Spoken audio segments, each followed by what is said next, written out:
trompons dans notre mode de vie lorsqu'on choisit d'avoir un mode de vie sédentaire et inactif, et que le choix de ce mode de vie, que nous avons choisi nous-mêmes, en fait, est très délétère pour notre santé.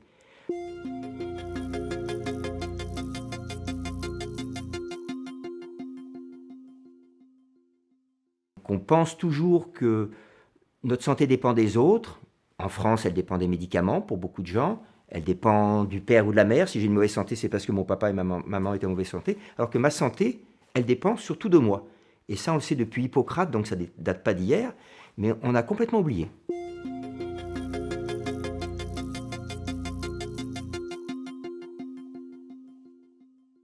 Ce que nous appelons un mode de vie sédentaire, c'est le temps passé assis. Parce que pendant très longtemps, on a mis dans la sédentarité l'inactivité physique et puis le temps passé assis. Or, on s'est rendu compte, surtout grâce à des données canadiennes, qu'en faisant bouger les gens, on avait quand même un problème avec le surpoids et avec l'obésité. Et on s'est rendu compte qu'en fait, le temps passé assis avait un rôle majeur là-dessus. Donc maintenant, on différencie inactivité physique et sédentarité. Donc ce mode de vie sédentaire, si on veut, on peut associer les deux, va être délétère, mais je vais surtout m'intéresser au temps passé assis. Le temps passé assis, si vous voulez, on a des données qui nous montrent que quand on est assis, notre organisme se met au repos.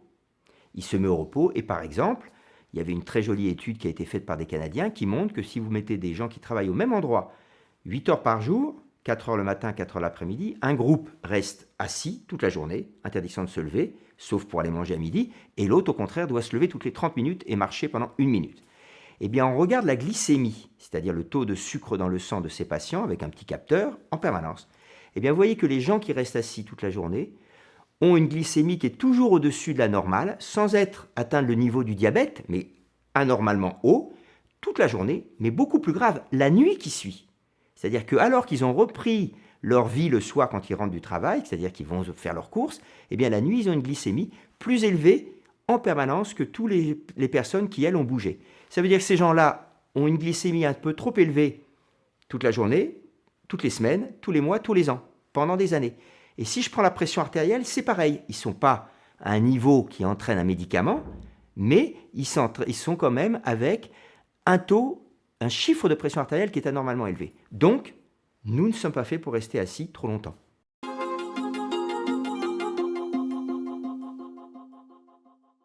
En fait, ce qu'il faut bien voir, c'est que nous sommes programmés pour bouger. C'est ce que je dis souvent, de toute façon, on peut le tourner dans tous les sens, on n'a pas le choix. Génétiquement, nos gènes ne fonctionnent bien que si on bouge.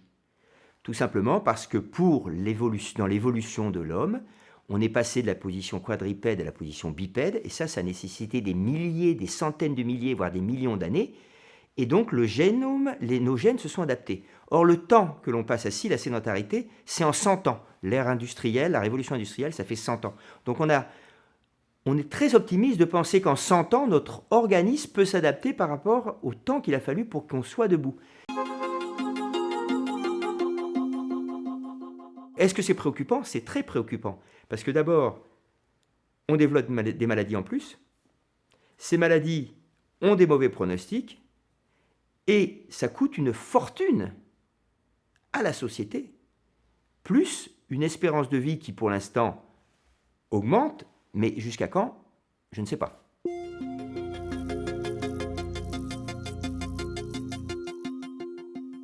Tout ça, c'est dû au temps de sédentarité et à l'inactivité physique. Parce que toutes les études montrent que plus je suis assis, moins je bouge quand je peux bouger. Les gens les plus assis au travail sont les plus assis le week-end, sont les plus assis en vacances. Tout simplement parce qu'il n'y a pas plus pernicieux que ce temps passé assis. En plus, quand vous êtes trop assis, vous ne bougez pas. Pourquoi vous ne bougez pas? Parce que vous avez perdu cette habitude de bouger. Et donc monter un étage, c'est coûteux, ça me gêne, j'ai mal aux jambes, je me sens un peu essoufflé. Donc j'ai perdu cette habitude. Et l'ayant perdue, automatiquement, je m'assieds dès que je peux.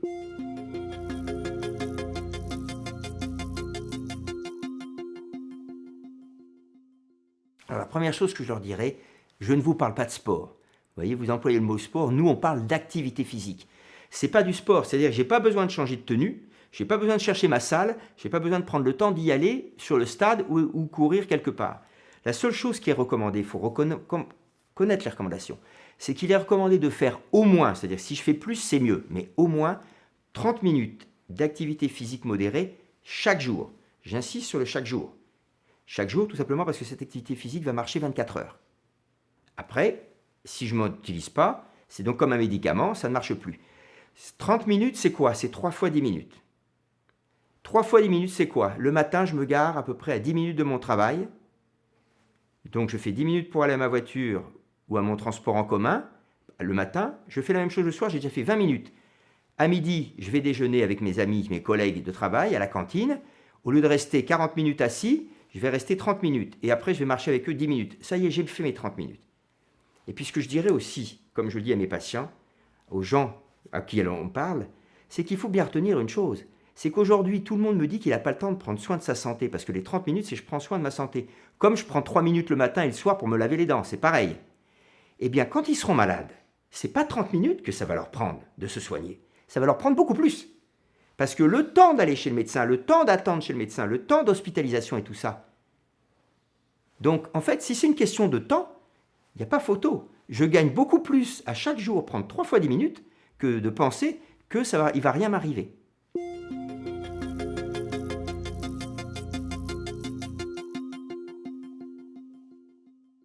Alors, ça c'est un autre point. Ce que je recommande, ce qui est recommandé aux gens, c'est de casser les périodes assises. C'est-à-dire qu'il faut au moins, toutes les 2 heures, se lever et marcher 3-4 minutes. Ça veut dire quoi? Ça veut dire que je vais à l'imprimante chercher du papier, je vais me laver les mains aux toilettes, je vais aller boire un verre d'eau. Voilà. L'idéal, c'est de se lever un petit peu toutes les heures, 1 minute. Mais si on fait déjà 2 à 3 minutes toutes les 2 heures, c'est déjà bien. Mais pour ça, il faut avoir conscience. Et je pense, je peux me tromper, mais que dans quelques temps, sur nos écrans, l'ordinateur apparaîtra. Ça fait 2 heures que vous êtes devant l'écran. Et là, l'écran va nous prévenir, va nous avertir, levez-vous, bougez. Tout simplement parce que beaucoup de gens commencent à avoir conscience de ce problème.